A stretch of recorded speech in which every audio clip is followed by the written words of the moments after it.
My presentation is called Steel Bridge Corrosion Protection Design Strategies, a Designer's Perspective. So while I do work now for AISC and NSBA, I did spend about 20 years as a bridge engineer with HDR and Michael Baker International, and have a lot of background on the design side of things and participating in things like the AASHTO NSBA Steel Bridge Collaboration and other committees, want to share a lot of what we've learned over time with regard to detailing steel bridges, regardless of coating, regardless of corrosion protection systems, and things that'll help create a longer lasting life for steel bridges. So, with that, I'll go ahead and get started.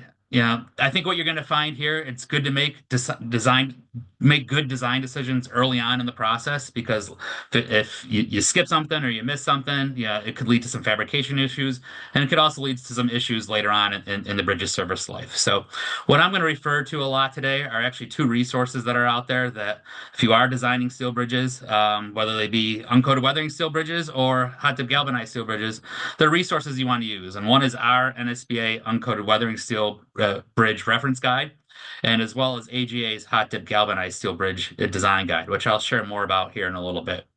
You're going to hear me talk about both uncoated weathering steel, galvanized steel, maybe even some painted as well, and metallized, all of that in there.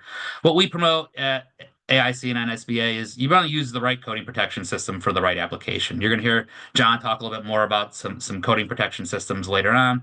But yeah, each one has its advantages. Each one has its disadvantages, right? And using the right system at the right time is what we really want to see within the steel bridge industry. So, and what I'm going to share here today is really detailing practices. We always want to use good detailing practices, and I emphasize always because I wrote there twice. All right. So things I'm going to share here today, you're going to find in these two manuals or these two reference guides, I'll say, and a lot of it's in other resources, and maybe you'll learn a little bit more of why we request that you do certain things with regard to detailing steel girder bridges. So I'm going to talk about the uncoated weathering steel reference guide a little bit. I'm going to talk about what's in there, things with regard to design recommendations and maintenance. But if you are designing a steel girder bridge, even if it's coated, even if it has paint or galvanizing or metallizing, if it's not uncoated weathering steel, there's some really good information in here that helps you, come up with some good details for your particular bridge. All right.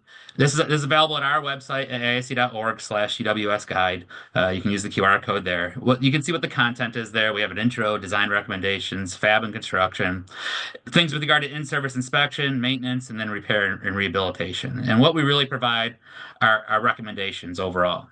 What I'm going to focus on a little bit are things with regard to design recommendations and maintenance, because they really apply to a whole host of steel bridges, whether they be girders, tub girders, or any other type of steel bridge. In that particular guide, we have design recommendations. When you want to use uncoated weathering steel, but maybe when you shouldn't. All right. Maybe we need to proceed cautiously using uncoated weathering steel. And you'll see this really has to do with a lot of the environmental conditions going on in the general location, where the bridge is located. Does it have a high time of wetness? Is it in a coastal environment? Are there things where the bridge is going to stay wet? Not go through enough wet dry cycles to make a patina form on an uncoated weathering steel bridge. But really, in the micro environment, really affects all bridges. All right, things like de-icing salt and tunnel-like situations. So we'll talk a little bit about that. Does it have a low vertical clearance over water? Well, maybe in that case, we want to go to something a coated steel bridge. Maybe it's metallizing. Maybe it's galvanizing. Maybe it's something else. Vegetation and shelter. Is there a lot of vegetation growing around the bridge? Because that will increase the wetness in that area. All right, humidity and things along those lines. So those are things we want to consider both on a macro and a micro environment, regardless of the coating system. They really will kind of define you to what kind of coating system you want to use. We have tables in there and charts and all that sort of good stuff on when to use uncoated weathering steel. And I'm not going to run through all this right now because that's not really what I want to get into too much. But we tell you, if you go through these checks with regard to your micro environment and your macro environment, maybe you can use weathering steel, or maybe you need to use it thoroughly, or maybe it's not even recommended and you have to go to a coating system. And you can see in this particular table that we do have in the reference guide as well, we kind of highlight all that with regard to micro environment and macro environment. We're looking at things at high time of wetness, coastal, water crossings, sites with dense vegetation or shelter. All right, so you can see a lot of things in there. We do say, you could use uncoated weathering still, but there are some locations where we don't recommend using it. All right, and this is opportunities for other coating systems, such as galvanizing, metallizing, or paint. All right. We want it to be a steel bridge at the end of the day, right? So going to one of these coating systems will give you that service life you're looking for in these types of conditions where there's high time of wetness or there's you're right on the coast and right near the salt water. Okay. Again, kind of going back to a few things that kind of encompass all steel bridges and things we want to look for and be careful of. Things you're not going to find in the AASHTO code, we'll say, where really need some good detailing practices and considerations. These micro environment considerations, again, low clearance to waterways. All right. We provide current guidance and we think it's conservative, but at the same time, we want to make sure you're not putting a weathering steel bridge in a location where it shouldn't be. Think of your county type bridges that are over low crossing streams, right? Or the bridge is real close to a stream or a river or some kind of creek where it's going to stay wet there quite a bit. That's somewhere where we may want to see some kind of coating, such as galvanizing or painting or any of the other ones. So tunnel-like environments, our understanding is evolving on that. This really has to do with the salt spray. I'm going to share some information with regard to that as well. Where we have a real big tunnel-like environment, again, maybe not necessarily a place where think of a interstate highway that sees a lot of traffic in the winter, in the Northeast, perhaps, right? Where we have heavy de-icing salts and high traffic counts. Again, we need to think about that and think about how that affects our coating system. And again, as I said before, dense vegetation around the superstructure. You can kind of see things growing up and around the bridge, all that sort of stuff. Again, keeps things wet, doesn't allow the wet dry cycles that we need. The biggest thing that you'll hear today is eliminate joints wherever possible. All right. We found over time that even though we do have those micro environments and things we need to consider of, the joints leak after a while. All right. Especially I'm located in Ohio. We put a lot of de-icing salts on our bridges. All that eventually leaks through the joint and onto the beam end. All right. If we don't have a integral abutment or something along those lines. So you can see in this photo, this is a bridge right near my house. Actually, we have a painted superstructure. I believe the rocker bearing there was galvanized at one point in time. All right. And the joint leaks. I can walk up over it and see the holes in the joint. So we have salt coming down and all that sort of stuff. So it's starting to degrade the system. So really, when you can, it's not going to work for every bridge, but when you can, try to consider an integral abutment, a semi-integral abutment, even. All right. Again, we're limiting that joint. Maybe replacing the joint behind the back wall. And I have some information on that here in a second. Where you have multiple units coming together at a pier, maybe link slabs, or link slabs may be a way to get rid of that joint, and we have information on that in a lot of our resources. Or maybe there's something else that you could do, innovative to keep all that salt off the beam ends and off the bearing. Attention really needs to be paid to the drainage system. We all went to school for bridge engineering, right? Maybe all of us on this call or went structural engineering of some sort, but we didn't necessarily go to school for plumbing. All right, but we do have to worry about getting the water off the bridge one way or another. So this particular graphic over here on the right kind of shows an example of getting that expansion joint beyond the abutment back wall and into a drain pipe and having that come out through into some kind of closed drainage system. All right. Again, experience is clear. We've seen it many times, especially here in the Midwest, Northeast, where we do put a lot of roadway salts on. Water directly discharging on the steel, whether it's coated or uncoated, can lead to some bad situations.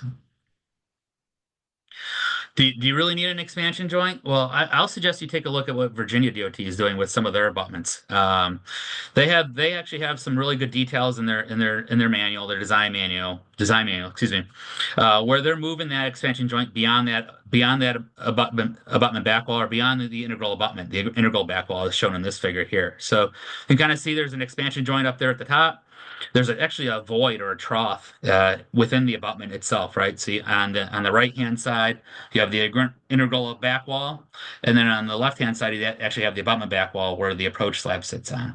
And in that void, all the drainage comes through that void into that void, and then there's a pipe at the end on each side of the abutment that allows that to drain off, and maybe it's into a closed system or maybe it's off into the slope. But it keeps all of that keeps all that salt solution and other materials that are typically leaking through the expansion joint off of the bridge and in that trough, and yeah, not necessarily degrading the beam end or the bearing in that particular case. Other details: avoid anything where you can trap debris. Trap debris retains moisture, all right? And you keep steel wet, whether it's uncoated or coated. Yeah, we're going to have some issues probably at some point in time during the life of the bridge. So for uncoated weathering steel, something with continuous moisture where you have a pile of debris, whether that be materials from pigeons, we'll say, or materials for just resting on the bridge that eventually get blown there, or through a drainage system that's not working. We it really prevents the patina forming on an uncoated weathering steel bridge. Even if it's coated, that constant wetness and trapping of corrosive materials can lead to issues as well. So we've seen that in practice as well. If we can't get the water and the material off the bridge, if we have something stopping it from moving along the flange or moving along the girder one way or another, then we can have some issues because it doesn't get cleaned out that often, especially on the superstructure itself. So try to look at that when you're detailing a bridge. Yeah, make sure we got gaps in the stiffeners, we got clips in the stiffeners. We don't have a situation necessarily where we're trapping material kind of as shown here. And that's really one, yeah, there's multiple reasons why we have these stiffer clips. One is to get around the web to flange weld, but it also allows the movement of water and everything on the girder as well. Okay, we're not trapping water by closing that. So we always recommend these stiffener clips, whether they be a J shape or a clip, just at a diagonal. It really helps with the drainage control on the structure. We're not preventing a stop for that water to move along the bridge, and it's carrying whatever along the top of the bottom flange. Many states use 2 inches. You can go to 3 inches.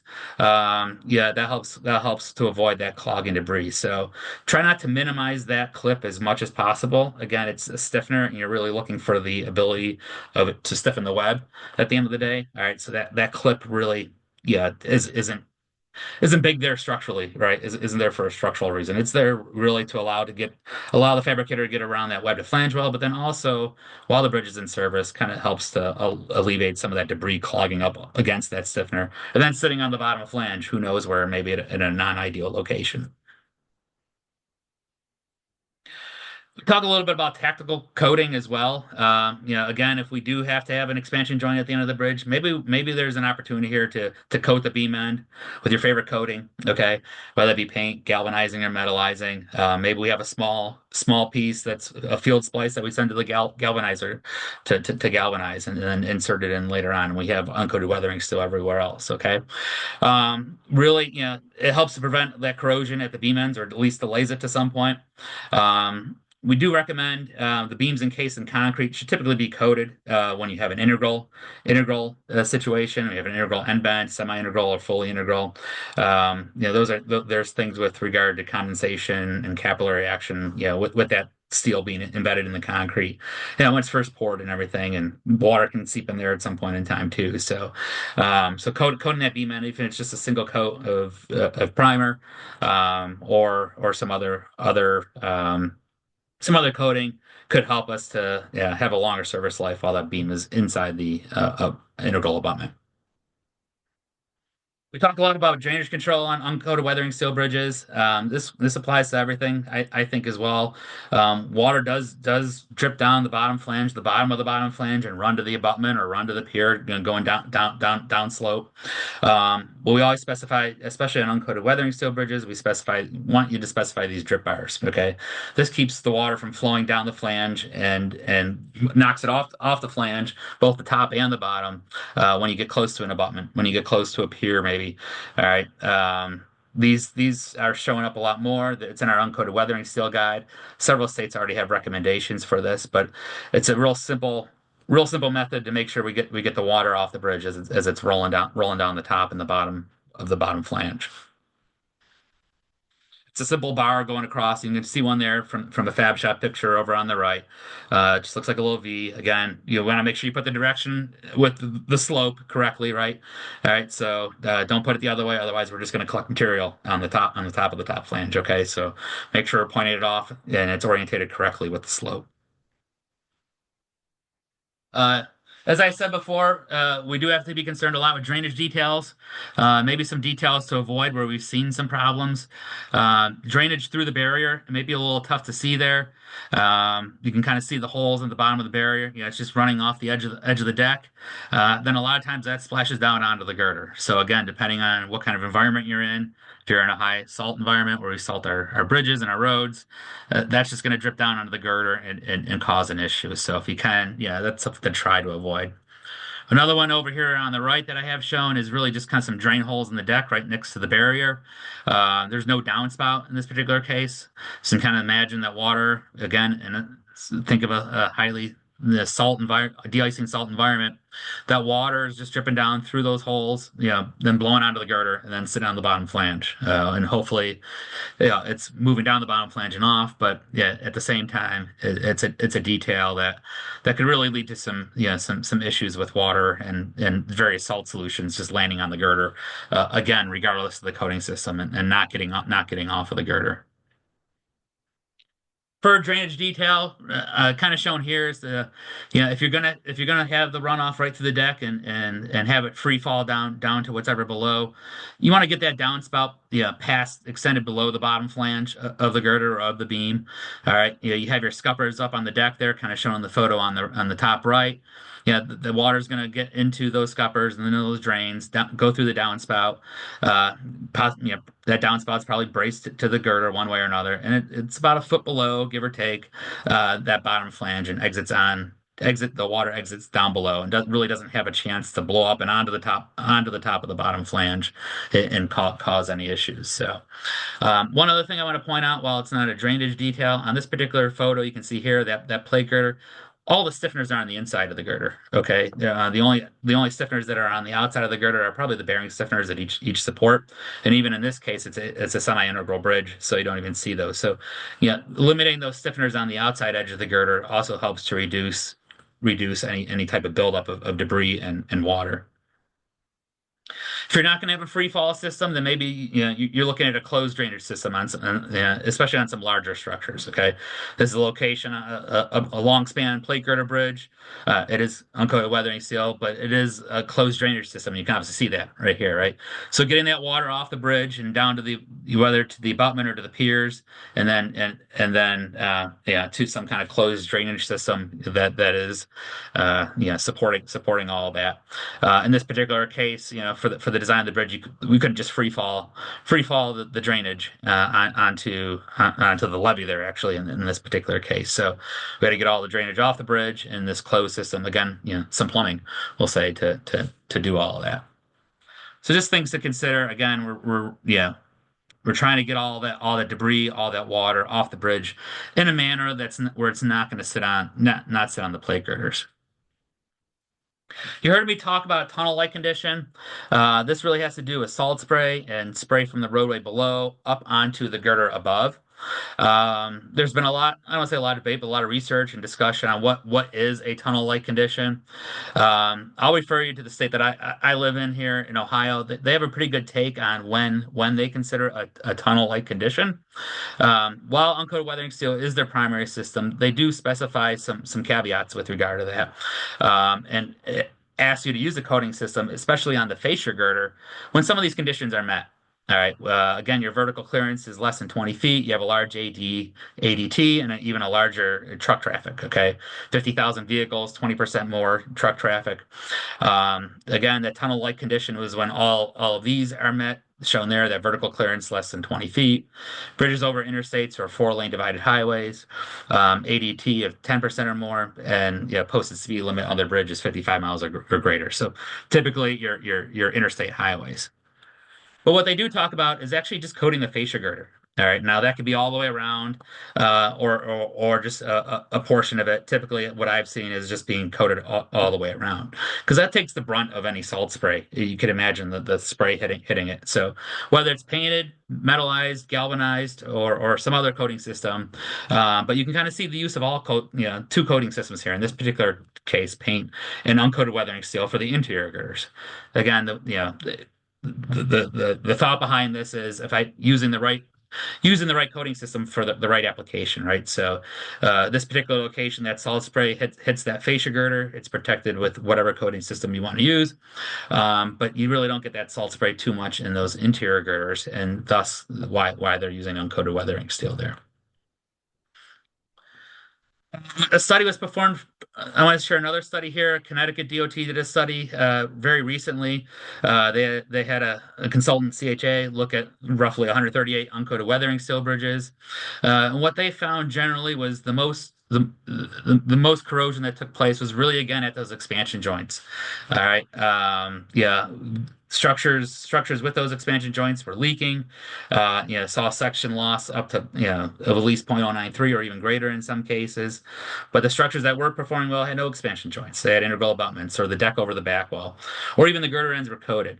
What they didn't find was a whole lot of issues with regard to salt spray, okay, with this study. So again, going back to what I said before, really taking a look at the expansion joints and trying to eliminate those expansion joints as much as we can to save the beam ends, basically, and the bearings at the end of the day. So maintenance practices, and this kind of goes for any structure. Really want to make sure those concrete deck joints are sealed. We've seen this, some leaky, actually construction joints where water starts seeping through that construction joint in the deck, and we have issues on the girders right down below that. Cleaning out the drainage systems, right? The drainage system is only going to work if it's cleaned out. All right. A lot of times we'll pass over some bridges and see a lot of vegetation growing in that, and that's not good as well. Some states do use girder washing. They have maintenance crews that go out and wash the girders, wash the debris off that bottom flange, wash the debris off the girder, and they'll do this for any type of uncoated or coated structure. So again, trying to preserve the bridge through progressive maintenance actions. That's some stuff that we have in our uncoated weathering steel guide. Really talks about some of the detailing and things to consider to try to keep the water away, try to keep the debris from building up. What I want to share with you is something that AGA has, and this is hot dip galvanized steel bridge design guide. You can see all of the content that's in there. Really good stuff. If you're going to specify a galvanized steel beam bridge, this is the place you want to go to. Okay. What I want to share are a couple things as a practicing bridge engineer, and I want to make sure you are aware of with regard to detailing. First of all, I'll say contact the AJA first of all if you're considering galvanizing. Okay, there's certain size considerations, right? Galvanizing kettles, if you don't know, they're only a certain size, 50 to 60 feet generally.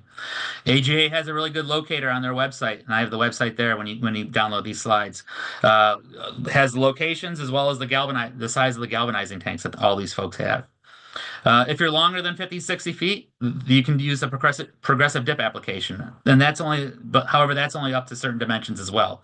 So that's dipping one side of the girder, taking out, and then dipping down the other side of the girder. All right. AGA has some good calculators and charts with regard to that as well. As a designer, what you really want to be mindful of is those lengths, but also the girder depth and the weight as well. All right. There's only so much crane capacity at some of these at some of the galvanizers as well. And that's something that AGA can help you out with. And being able to progressively dip and the space limitations associated with that as well are things that they'll know about and they can point you in the right direction. So just be mindful of that. Those are some critical things when thinking about galvanizing. Other things, you want to consider a distortion, and they talk about this in the design guide, especially for fabricated welded girders, where we have pretty significant plate thickness differences between the flange and the web. And they recommend flange to web thicknesses ratio should not be more than 3 to 1. Why? It has to do with the heat and when the steel heats up in the galvanizing tank and then cools down, trying to limit the amount of distortion that could occur. There are also other recommendations with regard to the cooling of the girders. Allow them to be air cooled instead of water quenched. And for camber girders, they also recommend that they be laid down on the straw axis and supported with as many blocks as possible. Really, what you're trying to do is prevent sagging or bowing as that girder cools. Okay, so again, most, if not all, galvanizers know this, but things you got to be aware of with regard to specifying galvanizing. As you can imagine, putting a beam into the galvanizing tank, you're putting on a coating system, right? That hot dip galvanizing coating is a zinc over that bare steel, so it becomes just a slightly a little bit thicker, okay, which could affect bolt hole clearances. All right. So if you're using 7/8 inch diameter bolts, they may need to be oversized. All right. And the AGA guide has a nice table in here with regard to the bolt hole sizing that may be needed. Yeah, you can see that the third column to the right, the hole diameter for minimizing reaming after hot dip galvanizing. It's actually a little bigger than a standard hole, right? 1 inch instead of 15/16. So some design considerations with regard to maybe an oversized hole need to be considered if you're using 7/8 inch diameter bolts. If you're using a 1 inch diameter bolt, it's the same. You look at that second arrow I have there. The standard size hole and that hole that's recommended for hot dip galvanizing is the same. So you're using a standard size hole for that 1 inch diameter bolt. So maybe a reason to consider 1 inch diameter bolts on your structure if you're going to specify hot dip galvanizing. Last but not least, same thing. We need venting and drainage just for the hot dip galvanizing bath. Okay. We don't want materials to build up. We want these clips in these stiffeners. All right. We clip the corners again, whether it be a J shape or a diagonal shape. It doesn't matter. It just allows the flow of the galvanizing material to flow through that and not create a stop where it's all gonna chunk up there. We'll say. All right. Again, same as trying to prevent debris on the bridge. We're trying to allow the galvanizing material to free flow along there. I think they get a lot of questions on venting and drainage with regard to cross frames and cross frame overlap. There's good information on that in their design guide with regard to this. A lot of, I wouldn't say a lot, but we're starting to see more galvanized cross frames and specifying metallizing because it's a little simpler process, all right? Given the typical thicknesses we use for those gusset plates and the angles and the area of the overlap and the weld holdbacks we provide, that blowout issue or concern of having some kind of issue with regard to the weld really is typically prevented with our typical sizes that we use. If you have a question, I refer you to the bridge design guide that they have here, or contact AGA. They have a lot of knowledgeable folks there that can help you with that as well.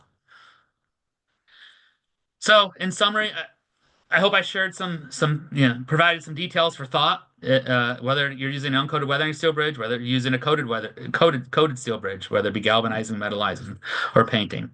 If you make these design decisions early, it could prevent a lot of future issues later on down the line, either at the fab shop or at the galvanizer facility. Okay. If you're designing a steel bridge and you want to know more about these details, please go download these two resources. And I'm sure John will say, contact us either at the NSBA, the AGA, Short Stand Steel Bridge Alliance, your favorite fabricator, or your favorite galvanizer. The industry is always happy to answer any questions that you may have.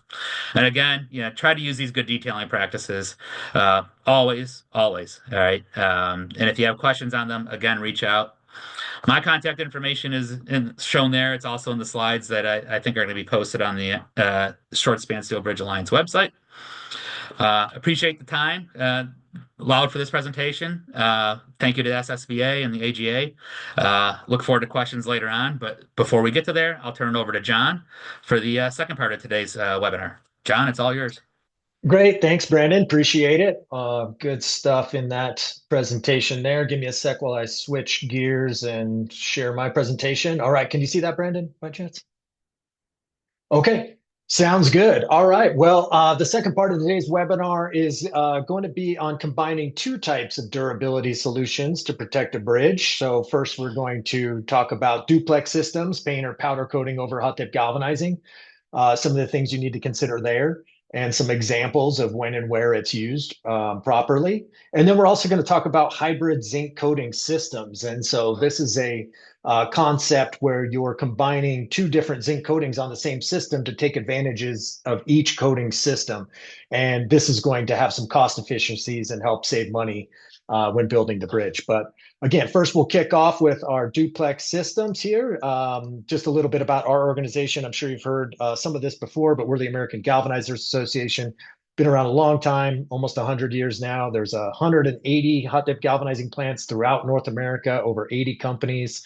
Our organization supports our members by providing sales and marketing support, as also technical support and research on the galvanizing process and the coating performance in various environments. We also support our members with sales and marketing. And then we're really here to be a resource to everyone on the call today, architects, engineers, anybody who's using galvanized steel. We encourage you to reach out to us, as Brandon mentioned, when you're working on a project and using galvanizing. If you have questions, please contact us. So why specify a duplex system, a paint or powder coat over galvanized steel? A lot of times it's mostly for aesthetic preference. That's also can be for branding or matching concerns, safety identification, or even to repair existing galvanized structures that have already been in service for 70, 80 years or longer. They may require some maintenance down the road. A paint coating can be applied. A liquid coating can be applied to extend the service life of that even further. When you're using paint over galvanizing, there is a synergistic effect. The paint and powder coating plus hot dip galvanizing provides 1.5 to 2 times the sum of the systems alone. So if galvanizing is going to last 70 years and paint's going to last 20 years, you don't just add those up and say 90 years. You actually get a factor on top of that because the galvanizing provides a great substrate for paint. The zinc coating corrodes a lot slower than steel, about 1/30th the rate. So it's going to prevent underfilm corrosion and extend the maintenance cycles of that paint. So, you typically, if you have to maintain that paint every 10, 15 years on top of bare steel, it might be 20, 25 years on top of galvanizing or even longer because it's going to slow down that corrosion. You can see an example of where duplex systems are commonly used. Pedestrian bridges are a good application where you're going to have a high profile situation where people are going to be constantly seeing this. You're trying to match the aesthetic of a park or nature walks, etc. You can see this mass building and Lowell Bridge by the Riverwalk in Massachusetts. This used a paint over galvanizing to protect this pedestrian bridge. Another great example of a duplex system, paint over galv, is this Panther Creek Bridge in California. This is a structure on US Route 101 near Klamath, California. But this features galvanized steel arch, ribs, and floor beams paired with post-tension concrete tie beams. And then it's the first ever Caltrans hot dip galvanized, first time they ever used hot dip galvanizing as their primary protection method. But they wanted to get this green aesthetic for the arches in this project as well, but they didn't want to compromise their corrosion protection on the long term. You can see this is over a water crossing with a pretty low height over the water there. So in order to not compromise their corrosion protection, they decided to galvanize everything and then paint only the elements that they wanted green to get that nice aesthetic. This is another pedestrian bridge. This is the Noisette Creek Pedestrian Bridge in North Carolina. This was named by Architectural Digest as one of the 11 most beautiful elevated walkways through nature in the world. So it used a combination of galvanizing and paint to get the aesthetic that they wanted and also deliver on that long-term corrosion protection. So when you're specifying a duplex system, one of the biggest things is communication is critical. Between the engineer, the galvanizer, and the whoever's top coating, whoever's applying the liquid coating on top of the galvanizing, needs to have a discussion on the things you need to pay attention to are going to be mutually agreeing on the surface prep after galvanizing. It's an immersion process. Molten zinc is running off the steel. You may get some inconsistencies with the coating, drips, runs, etc. Any other coating defects need to be repaired or need to be you need to figure out who's going to do what essentially. So either the galvanizer can do that, the coating applicator can do that, but a discussion for defining these responsibilities. Oftentimes, the problem is the galvanizer may not know that the structure is going to be painted. And when they do know it's going to be painted, they can pay more attention to deliver a surface that's going to accept the paint more freely. And they can also refrain from any post treatments that they may do after galvanizing, such as quenching, the things like that. So where we run into a lot of problems is defining some of these roles and responsibilities for surface prep because each of these parties may not talk to one another. So important to communicate amongst everybody. The other biggest factor that comes into play is surface preparation is critical. When you're preparing a galvanized surface opposed to a bare steel surface, it's different. And so poor surface preparation usually can lead to paint failure over galvanizing. So if you've seen paint failing over galvanizing prematurely, it's likely due to bad surface prep, miscommunication about the responsibilities for surface prep. It could be due to repair material applied to the galvanized surface that's maybe incompatible with the primer. They'll use zinc-rich paints or zinc solder or even zinc metallizing sometimes to repair any areas of the galvanizing. All of those systems need to be compatible with the primer as well. Also, incorrect identification of the surface condition of the galvanized steel. Galvanizing develops a patina over time. Within the first day or so, you're going to have some zinc oxides on the surface. Those are going to be exposed to humidity. Then you're going to get zinc hydroxide.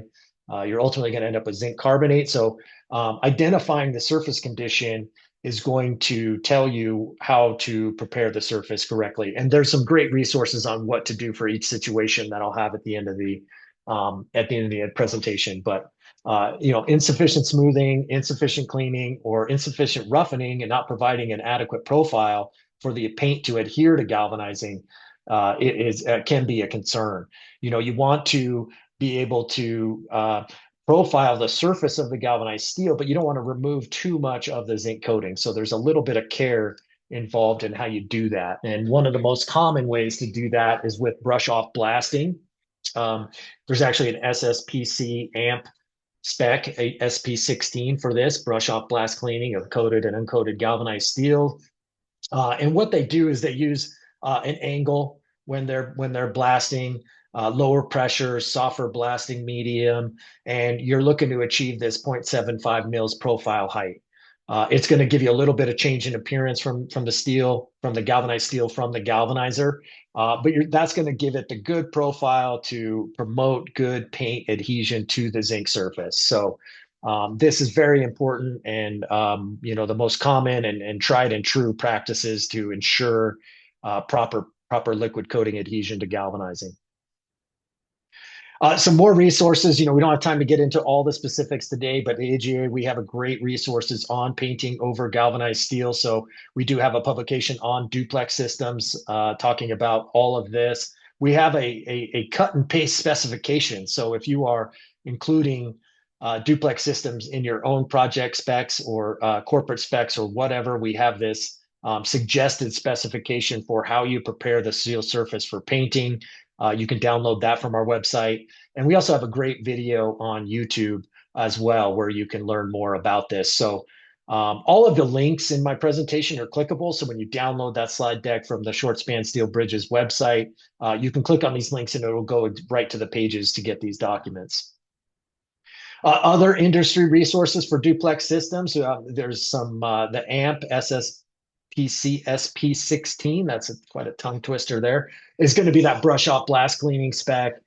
There's also a spec that SSPC has, AMP has, talking about the proper coatings to be applied over galvanized surfaces.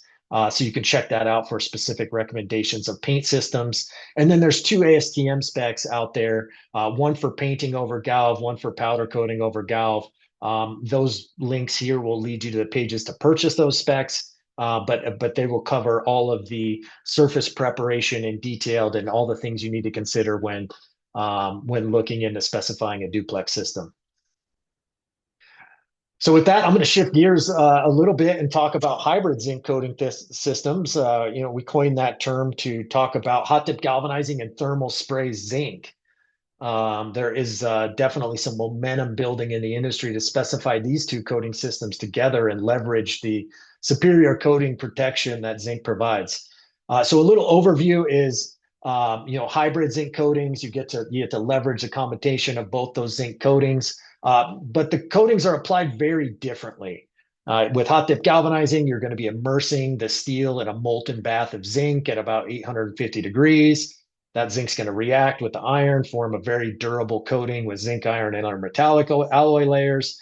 Thermal spray zinc is more like applying a liquid coating. It's spray applied, and you're spraying either almost pure zinc on it or a combination of zinc and aluminum onto the steel. It's going to be mechanically bonded to the steel. That steel surface is going to be prepared with blast cleaning to provide a profile to anchor that thermal spray zinc on top. But it's really good for components you can't galvanize. Brandon mentioned that we have kettle sizes. We are restricted on the size of beams and members that we can galvanize, and so this is a way to get that zinc coating on the steel without having to galvanize everything. Or a lot of times bridge girders are too large to galvanize, etc.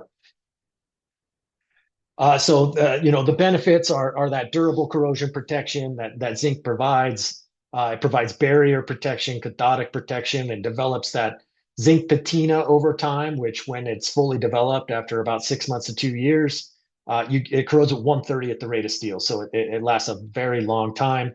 The two coating systems look similar. They may be a little bit different on the beginning. You can see in that picture there that the hot dip galvanizing for the cable stays there, or hot dip galvanized, that beam is metallized. And so you can see there's a little difference in coating appearance there, but it does tend to blend over time. Zinc will weather pretty much the same in the same atmospheric exposure. And so you're going to see those any inconsistencies in the coating appearance weather away over time. Um, Metallizing and thermal spray zinc, it's more expensive to apply. So if you can galvanize everything that you can and metallize everything that you can't galvanize, you can avoid unnecessary cost premiums of specifying thermal spray zinc metallizing for the entire project and save quite a bit of money. And there's been several projects that have benefited from this, and I'll show you a couple of those today. So don't want to go too detailed. The hot dip galvanizing, we talked about its immersion in a molten zinc bath. You could see some a structure being galvanized there. It's being dipped in that 850-degree bath. The advantages of this, it's an immersion process, so you're going to get consistent coating on all surfaces, corners, edges, interiors of tubing, things of that nature. Because we have that zinc iron reaction happening, it grows perpendicular to the surface of the steel, so we're going to get the same coating thickness on corners, edges, etc. You can galvanize complex geometries really easily since you're just immersing it. And you're going to get that durable abrasion resistant coating. Those intermetallic alloy layers are actually harder than the base steel itself. So really durable, easy process. It's been around for 170 years. It hasn't changed much. You're hanging steel on using wire and chain just on cranes and moving it through the plant. So very easy. Thermal spray zinc, a little different. It's a spray applied to blast clean steel surfaces. It forms a mechanical bond. There is no coating thickness. There's no limit to the amount you can apply, but based on the number of passes that you use, you can usually achieve a total thickness between 4 and 20 mils. Sometimes a sealer is applied to the top of the coating. It's a little more porous than galvanized steel. So this sealer can prevent any porosity in the coating and get any corrosive media penetrating that. Advantages of thermal spray zinc: it's versatile for large and accessible surfaces. It can be applied in the shop or the field. And it's really suitable when hot dip galvanizing is impractical. And we'll cover some of the reasons, some more reasons on when that might present itself. It does require a skilled operator, some environmental controls, and especially for the field applications itself. So overspraying of the zinc is captured and doesn't contaminate any other areas. A lot of zinc coatings, they get called galvanizing, but they're not really all galvanizing. So this is a good cross-section photo micrograph of the various types of zinc coatings that are used. You can see we'll focus in on the far left here. We can see thermal spray zinc. You can achieve a pretty thick coating with it, just based on the number of passes. So you can achieve a thicker coating than galvanizing. You can see it's a little porous. You can see some holes there. That's why the sealers are applied commonly. And then you get the hot dip galvanizing to the right, which is a really dense, compact layer of zinc. The coating thickness with hot dip galvanizing is mainly controlled by the steel chemistry and how that zinc reacts. The galvanizer has little control over that reaction. And so the ASTM standards call out minimum coating thicknesses that must be achieved. And these minimums are set to provide adequate service life in numerous environments. If you're interested in learning more about zinc coatings, you can download our publication and read up more on that. So employing a hybrid strategy for long spans. So this is a hot dip galvanizing, all the components you can fit in the kettle, and thermal spray zinc metallizing, all the components that you can't fit. Okay. And so, some of the times this comes up, galvanizing smaller components like cross frames, splice plates, etc. This Y truss bridge used this strategy for durability. You could see that this gigantic girder here on the right is a complex geometry. It could not fit in the galvanizing kettle. So they metallized this, but you can see the cross frames and other ancillary elements of the bridge in the top right were galvanized, and they're completely compatible system. We produced a publication recently that you can download. This is all about this is expanded information on my presentation today of how to specify hybrid zinc coatings. All the details in there. You can click on that thumbnail or link there. You can look at this publication and get more details. You can also click and see the Y Truss bridge in our project gallery. Another bridge that employed a hybrid zinc coating. This is in New York. I'm gonna really screw this up. This is the Kosciuszko Bridge. I think that's how the New Yorkers say it. I think if you're in Poland, you say it Kosciuszko Bridge. But they specified metallizing for the girders, floor beams, and other items too large for hot dip galvanizing. But they specified galvanizing for the anchor assemblies and the anchor stay tubes. And so this really allowed them to save money because of galvanizing is hot dip galvanizing is more cost effective than thermal spray zinc. So this worked out very well for this project. Another project that used hybrid zinc coatings is the Can-Am I-95 overpass. So this bridge actually caught fire or was damaged from fire. An oil tanker caught fire underneath the I-95 overpass in Connecticut, and so they were in a jam. They had to get this bridge repaired and put up quickly. However, they had 165-foot long plate girders for this bridge that could not be galvanized. And then they also wanted to apply the coating in the field to save time. And so they were able to galvanize everything that they could, put up these girders, metallize them in the field. And it was a great way for them to accelerate the bridge construction on this project and get this project completed in time. So we'll talk about estimating the hot dip galvanizing and thermal spray zinc performance in atmospheric environments. But they're both zinc coatings. They're going to corrode essentially the same. And so you can use our zinc coating life predictor to estimate the corrosion rate of zinc in different environments. This app that we have on our website allows you to put in atmospheric parameters like temperature, humidity, rainfall, etc. And then it'll correlate that input data to our worldwide, corrosion database that we've collected for over 75 years. So it'll estimate the corrosion rate of zinc in specific environments. With thermal spray zinc, it's a little more porous of a coating. It's not as dense. So throw in a 10% factor or minusing about 10% of the service life that this app will estimate will usually get you a pretty close to the estimated service life. We have also developed this chart to simplify things a little bit. The long-term performance of zinc is based on the coating thickness. And so the higher coating thickness you have, the longer it'll last. Typical quarter-inch structural steel or greater, if you hot dip galvanize that, you're going to get at least a 4 mil coating. And you can see that from this table, this chart, that was built using the zinc coating life predictor, which is based on real-world data. you can see that in many environments in North America, you will achieve over a 70-year life with these 4 mil coatings. So other factors to consider when looking at a hybrid solution, size handling, application constraints, risk of distortion. Brandon mentioned that if there is a beam with camber or plate flange to web thicknesses not conducive to galvanizing, things of that nature, those parts can be metallized. Any you're not introducing dissimilar metals. It's just zinc and zinc.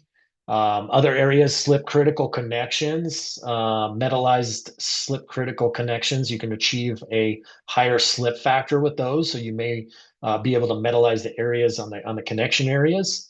Coating repair materials. You can use any of the same coating repair materials on both systems if they start to degrade. And aesthetics, you get a harmonized appearance as the zinc patina develops. So just some other factors to consider. I want to talk a little bit. I know we're kind of running out of time for questions here, so I'll hurry up. But I wanted to feature our new publication that we just published earlier this year, as well as another article on determining and overcoming size limitations of hot dip galvanizing. And so this publication makes it simple because inside of the publication we made a flow chart and a worksheet to help you identify what steel members, the largest steel members, which you should specify galvanizing or which you should specify thermal spray zinc. And so we have this simple flow chart you can run through for each of the different steel articles to quickly make a decision of what's best to use from a cost efficiency standpoint. And then beyond that, we've developed a worksheet that really goes into detail on all the factors you should consider when specifying hybrid systems. And one more, the slide on slip critical connections here, with the hybrid system and with metallizing, I mentioned you can achieve that slip factor of 0.45. And this is a recent update to the AASHTO LRFD BDS here, and you can see included in the Class D definition are that blast clean surfaces with metallizing either a pure zinc or a mix of zinc and aluminum will achieve that Class D slip factor. So in conclusions, you're getting the complementary coating strengths of each. We offer tools to make it easy to specify both of these systems, and they are thermal spray zinc and hot dip galvanizing are 100% compatible, and it's been used in practice on numerous bridges at this point, and you're going to get enhanced durability, really extend the service life of the bridge with a reduced initial cost opposed to specifying thermal spray zinc on an entire bridge. You can save some money on this. So